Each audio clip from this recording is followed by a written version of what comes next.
Oke, bismillahirrahmanirrahim. Assalamualaikum warahmatullahi wabarakatuh.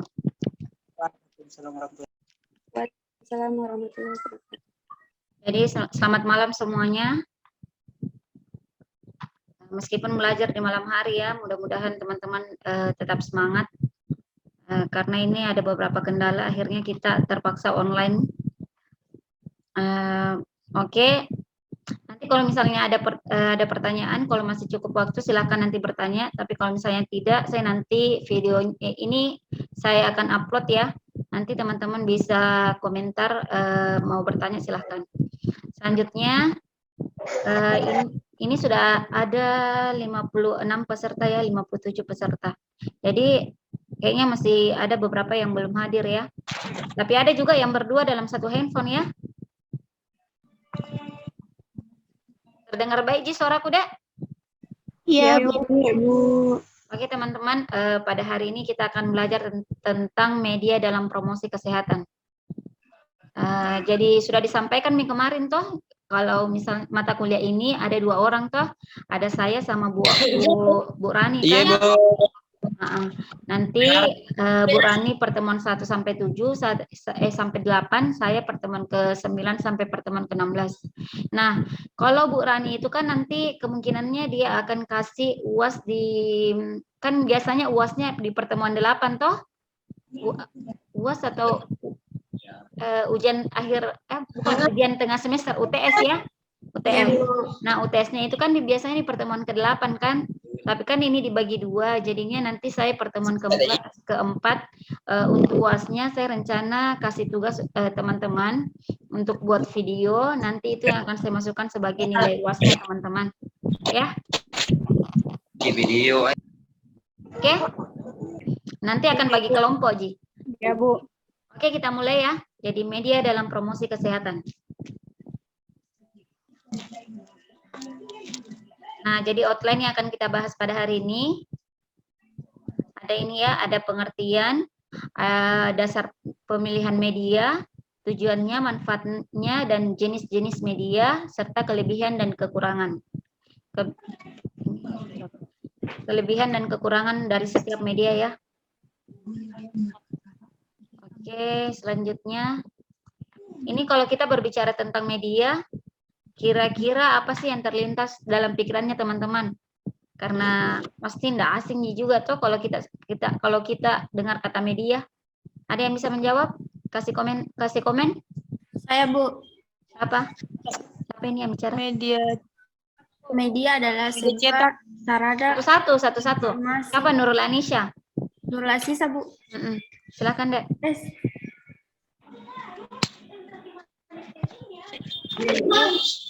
Silakan Nurul Anisha. Kalau Nurul Anisha apa dalam pikirannya kalau mendengar kata media? Kalau media contohnya media ada. Tolong yang lain di mute ya, selain yang kasih komentar. Oke, silakan Nurul Anisha. Kalau media menurutku kayak langsung contohnya media cetak sama media online. Media cetak sama media online. Jadi itu jenisnya ya. Yang lain ada lagi yang mau komentar? Saya, Bu. Nurul Aziza, Bu. Farhani, Bu. Farhani, coba Farhani.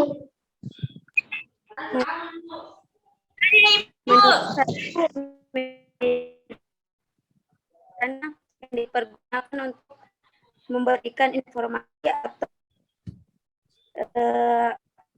memberikan suatu informasi terkait masalah-masalah yang ada. Bisa diulang Farhani, kurang jelas. Menurut saya, Bu, media adalah suatu sarana yang dipergunakan untuk memberikan informasi-informasi yang ada. Jadi sarana ya. Kalau menurut Farhani itu media itu adalah suatu sarana yang digunakan untuk menyampaikan informasi ya.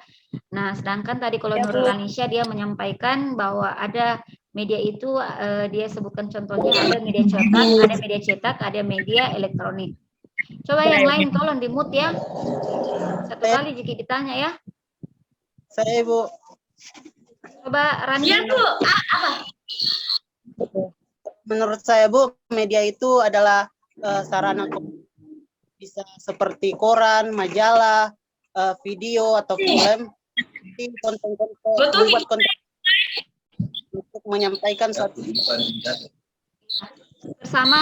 hampir sama. Kalau Randi lebih lengkap lagi, dia menyimpulkan apa yang diungkapkan sama Farhani, sama tadi Nurul Anisya ya. Kalau aja ya. Media itu begini Bu. Kalau saya Bu, menurut media itu segala bentuk perantara yang digunakan seseorang untuk menyampaikan pesan sehingga sampai kepada penerimanya seperti itu. Ya, kurang lebih seperti itu ya. Jadi semua yang teman-teman sampaikan tadi, itu pada hakikatnya intinya sama ya. Jadi media itu sebagai sarana yang digunakan sebagai seseorang untuk menyampaikan pesan ya. Sekarang kita lihat. Kalau ini apa ini? Media atau bukan ini? Iya, Bu. Nah, jadi kalau yang pertama ini yang ayo cegah corona atau COVID, dia media apa ini? Media cetak, Bu. Media cetak. Kalau yang di sebelah isoman ini dia media apa? Cetak. Nah, media cetak. Kalau yang radio, televisi dia termasuk media apa? Ya, elektronik. Jadi secara tidak langsung teman-teman sebenarnya sudah paham ya, karena ini belajar tentang media agak lumayan sederhana ya. Jadi teman-teman sudah bisa menangkap bahwa oh media itu seperti ini, kemudian contohnya itu seperti ini ya. Oke. Nah, jadi media itu adalah suatu alat yang dipakai sebagai saluran atau channel untuk menyampaikan pesan atau message atau informasi dari suatu sumber atau resource kepada penerimanya. Jadi media itu merupakan alat bantu yang efektif untuk menyampaikan pesan kepada sasarannya. Karena media lebih mengutamakan, media ini sangat efektif ya, yang digunakan sebagai alat bantu karena dia bisa menyampaikan pesan kepada sasarannya karena dia mengutamakan pesan-pesan visual sehingga produk atau jasa yang ditawarkan lebih nyata dan mempunyai daya tarik tersendiri bagi sasarannya ya. Karena kan kalau paham Ji artinya visual artinya bisa dilihat dengan mata ya, dengan kasat mata begitu ya. Jadi sebenarnya sama dengan yang teman-teman jelaskan tadi bahwa media itu adalah alat bantu yang sering orang-orang gunakan untuk menyampaikan pesan. Ya. Nah, untuk media promosi kesehatan ini menurut Notot Mojo, jadi semua sarana atau upaya untuk menampilkan pesan atau informasi yang ingin disampaikan oleh komunikator. Toji komunikator, apa itu komunikator? Komunikator, apa itu komunikator? Orang yang menyampaikan. Orang yang menyampaikan pesan ya. Nah, baik melalui media cetak, media elektronik yang berupa radio, TV, komputer dan sebagainya, dan media luar ruang sehingga sasaran dapat meningkatkan pengetahuannya yang kemudian diharapkan menjadi perubahan pada perilaku ke arah yang positif di bidang kesehatan. Nah, ini ya. Jadi namanya saja media promosi kesehatan. Jadi medianya kita itu berfokus pada kesehatan ya. Jadi media kita itu kita gunakan untuk menampilkan pesan atau informasi yang disampaikan oleh komunikator. Nah, nanti efeknya bisa meningkatkan pengetahuan seseorang yang membaca, sehingga diharapkan bagi orang yang membaca akan mendapatkan perubahan pada perilaku ke arah yang positif. Ya, paham sampai sini? Iya, Bu. Ya, Paham, Bu. Kalau ada yang kurang paham, silahkan berpendapat ya.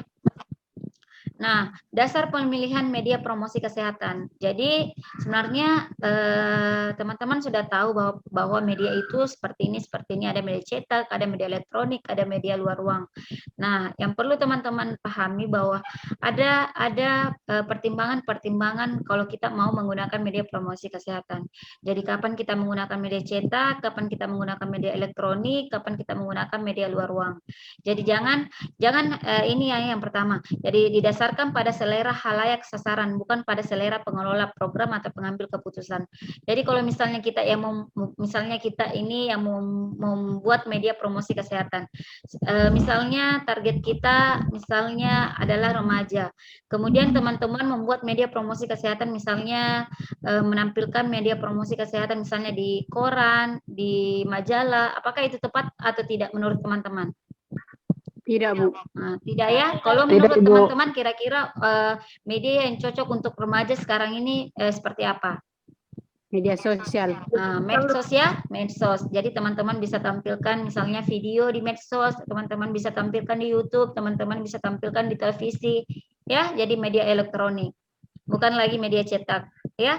Jadi begitu ya, ada dasar dalam pemilihan media promosi kesehatan. Begitu juga teman-teman nanti kalau misalnya teman-teman di dunia kerja, jangan asal-asalan bahwa oh saya maunya media promosi kesehatan saya seperti ini. Padahal teman-teman tidak tahu sasarannya apakah cocok atau tidak ya.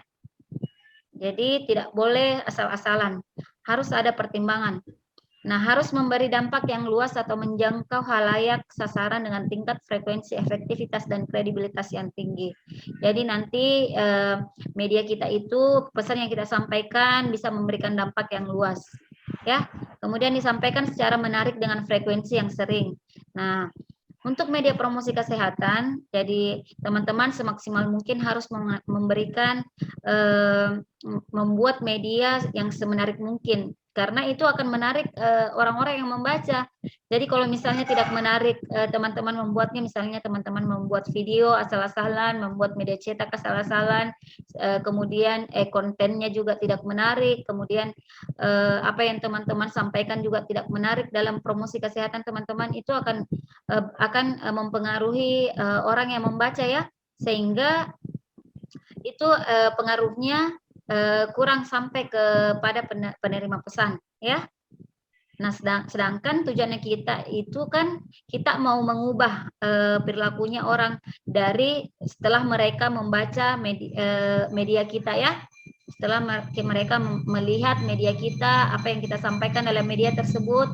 Nah, harapannya setelah mereka membaca, mereka bisa mengubah perilaku mereka menjadi perilaku yang lebih baik, yang lebih sehat, seperti yang kita mau ya. Kemudian dilakukan secara serempak dan terpadu sehingga akan meningkatkan cakupan, frekuensi, dan efektivitas pesan-pesan komunikasi. Jadi yang namanya media promosi kesehatan itu teman-teman harus sering-sering dilakukan ya.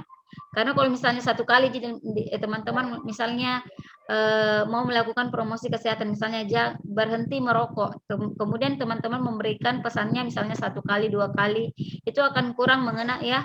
Jadi yang namanya promosi kesehatan itu harus dilakukan secara berulang kali ya. Oke, paham sampai sini? Ya, Bu. Ya, Bu. Oke, ini tujuan penggunaan media. Ini menurut M. Taufik adalah sebagai alat bantu untuk menyampaikan pesan. Yang kedua, dapat membangkitkan perhatian, minat, dan kesungguhan terhadap materi promosi kesehatan. Kemudian sebagai alat mengingat pesan. Kemudian yang keempat, menjelaskan fakta-fakta, prosedur, dan tindakan. Yang kelima, membuat penyajian materi promosi kesehatan menjadi lebih menarik. Nah, kalau misalnya teman-teman menampilkan kontennya teman-teman dalam media promosi kesehatan yang menarik, harapannya nanti akan mengubah perilaku orang-orang yang menontonnya ya, atau yang membaca pesan dari teman-teman. Nah, ini manfaat media menimbulkan minat. Ini saya bilang tadi ya, bahwa setelah mereka melihat medianya teman-teman, mereka akan timbul minat yang lebih baik, bisa mau mencontohkan apa yang teman-teman pesankan kepada mereka ya. Kemudian mencapai sasaran yang lebih banyak, kemudian sasaran untuk meneruskan pesan yang diterima kepada orang lain, kemudian mempermudah penyampaian informasi, kemudian mempermudah penerimaan informasi. Selanjutnya, nah ini jenis-jenis media promosi kesehatan. Tadi ada yang mengatakan bahwa oh ini contohnya jenis-jenis promosi kesehatan itu ada media cetak, ada media elektronik. Nah, ada satu lagi teman-teman ya, sering dengar dengan sebutan media luar ruang atau papan billboard. Teman-teman pernah lihat yang seperti ini, yang media luar ruang? Teman-teman paham apa itu media luar ruang, yang seperti apa kira-kira? Kayak spanduk. Yang mana, Dek? Ya, yang ada di kampus. Yang di mana? Di kampus di dekat mau masuk WC itu Bu, ada di sepanjang jalan depannya ruang bendahara. Dia outdoor dia. Yang menuju ke koridor. Oh, yang menuju ke koridor ya? Oh, itu bukan. Iya. Bukan. Bu, yang Bukannya? kayak Jadi itu media cetak ya, yang itu? Yang ada standingnya ya? Yang Iya. teman-teman maksud, yang ada standingnya. Ya? Itu media cetak namanya. Nah, nanti teman-teman kita lihat ya, media luar ruang itu seperti apa papan billboard. Nah, jadi media cetak itu media ini mengutamakan pesan-pesan visual. Jadi pesan-pesan yang bisa dilihat dengan mata ya. Nah, biasanya terdiri dari gambaran sejumlah kata, gambar ataupun foto dalam tata warna. Jadi kalau teman-teman mau membuat media cetaknya seperti misalnya ini, ayo cegah corona atau COVID. Jadi teman-teman harus membuatnya dalam beberapa macam warna ya. Jadi harus menarik, karena kalau misalnya teman-teman membuat media itu kalau tidak menarik, nanti orang yang membacanya juga tidak tertarik untuk membaca ya. Jadi nanti keluarannya dari sini teman-teman, setelah belajar ini teman-teman mampu mempengaruhi orang-orang untuk bisa melakukan kesehatan, meningkatkan kesehatan mereka sesuai dengan yang teman-teman tampilkan dalam medianya teman-teman ya. Nah, makanya nanti akan ada tugas membuat video ya.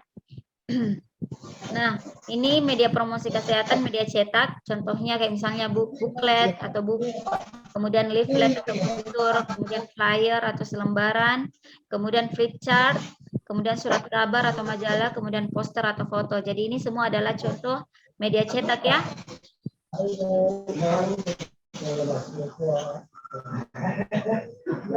Kemudian selanjutnya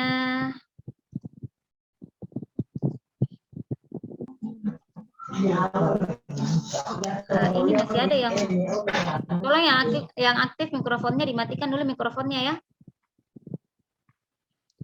Nah, ini kelebihan dan kekurangan media cetak. Jadi seperti yang saya bilang tadi sebelumnya, bahwa kalau teman-teman mau menggunakan media itu semua ada pertimbangannya teman-teman ya. Teman-teman mau menggunakan media cetak, media elektronik ataupun media luar ruang, teman-teman harus tahu dulu kelebihan dan kekurangannya ya. Selain tadi ada beberapa dasar pertimbangan, teman-teman juga harus tahu kelebihan dan kekurangan dari setiap media itu seperti apa sih, supaya teman-teman nanti akan memilih media yang sangat pas untuk teman-teman ini buat ya. Yang pertama dari media cetak, kelebihannya itu karena tahan lama ya. Karena tahan lama. Yang kedua mencakup banyak orang, kemudian biayanya rendah, kemudian dapat dibawa kemana-mana, kemudian tidak perlu listrik, kemudian mempermudah pemahaman dan dapat meningkatkan gairah belajar. Nah, tapi kekurangannya ini tidak dapat menstimulir efek gambar dan efek suara dan mudah terlibat. Ini ya kekurangannya. Paham ya? Paham sampai sini? Ya, Bu. paham Bu. Paham, Bu. Oke, selanjutnya. Nah, ini untuk yang media elektronik. Ya, ini kayak misalnya TV, radio, video, SMS, semuanya itu ya media elektronik. Jadi media ini merupakan media yang bergerak dan dinamis, dapat dilihat dan didengar, dan penyampaiannya melalui alat bantu elektronik. Nah, ini contohnya ya, teman-teman mau menampilkan video misalnya di televisi, di radio, misalnya teman-teman menampilkan radio, di kaset, di internet, di SMS, semuanya itu adalah media elektronik ya, media promosi kesehatan dalam bentuk media elektronik. Nah, ini kelebihan dan kekurangannya ya. Jadi semuanya ada kelebihan dan kekurangannya teman-teman ya. Lebih mudah dipahami kalau untuk yang media elektronik, lebih mudah dipahami, kemudian lebih menarik, kemudian sudah dikenal masyarakat, kemudian bisa bertatap muka ya, kayak misalnya kita ini bertemu dalam ruang virtual, teman-teman bisa menyampaikan langsung secara secara virtual ke orang, kemudian mengikut sertakan seluruh panca indera, kemudian penyajiannya dapat dikendalikan dan diulang-ulang, kayak misalnya kita misalnya mengupload video. Nah, nanti itu videonya pasti akan selalu diulang-ulang. Kayak misalnya sekarang COVID, Nah, seperti Jokowi sekarang ya, menampilkan misalnya imunisasi vaksin COVID ada di televisi kan, dan itu sering diulang-ulang ya. Jadi itu kelebihannya media elektronik, beda sama misalnya dia kalau kita misalnya menggunakan media cetak ya. Kemudian kekurangannya memang biayanya lebih tinggi, kemudian sedikit rumit, kemudian ini perlu listrik, perlu persiapan yang matang, kemudian peralatannya selalu berkembang dan berubah, kemudian perlu keterampilan dalam pengoperasiannya ya. Nah, selanjutnya yang ketiga, ini media luar ruang seperti yang saya bilang tadi ya, papan billboard. Teman-teman pernah lihat di jalan seperti ini? Iya, Bu. Nah, di jalan itu biasanya banyak yang seperti ini toh. Ini yang namanya, kok siapa tahu teman-teman nanti ditanya Ki apa namanya itu, yang kayak begitu-begitu yang di jalan itu yang besar sekali. Nah, Itu ini, yang ini namanya papan billboard ya. Nah, papan billboard. Jadi dia kalau media luar ruang ini dia media yang menyampaikan pesannya di luar ruang yang dipasang di tempat-tempat umum. Bisa melalui media cetak ataupun media elektronik yang berisi pesan atau informasi kesehatan seperti papan reklam, spanduk, pameran, banner, dan televisi layar lebar, umbul-umbul. Itu ya. Nah, jadi ini cukup materi saya pada hari ini ya. Sebelumnya, sebelum saya akhiri, nanti akan saya kasih kuis teman-teman ya. Nanti saya akan kasih kuis. Nanti ini linknya saya akan kirim ke grupnya teman-teman. Jadi pernah sih teman-teman kuisnya di Kuisis? Sudah pernah, Bu. Nah, sudah pernah gitu. Jadi ini Kuisis ada waktunya teman-teman ya. Ada waktunya, jadi teman-teman sebenarnya dia bagus sekali karena nanti akan kelihatan, nanti akan muncul, oh berapa sih poinku, berapa yang salah, berapa yang benar. Nah, gitu ya. Nanti saya kirim ininya. Jadi ada juga waktunya, kapan teman-teman harus mengumpulkan, batas pengumpulannya sampai kapan. Kalau misalnya teman-teman melebihi dari waktu yang sudah ditentukan, nanti tugas kuisnya teman-teman tidak masuk ke saya. Oke? Ya, Bu. Oke, ada pertanyaan sebelum saya akhiri? Iya, Bu. Oke teman-teman ya, sekian materi pada hari ini. Kalau misalnya ada pertanyaan, teman-teman nanti videonya ini saya akan upload di YouTube. Kalau misalnya teman-teman ada pertanyaan, ada komentar, teman-teman bisa diskusi atau mau bertanya, silahkan diskusi di situ ya, di komentarnya. Nanti saya kirim link untuk kuisnya, ya. Kalau misalnya tidak ada pertanyaan. Oke, jadi minggu depan teman-teman harus ada konsepnya ya. Harus sudah ada konsep pembuatan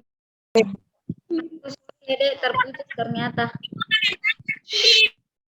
Oke, jadi kalau sudah tidak ada pertanyaan saya akhiri teman-teman ya.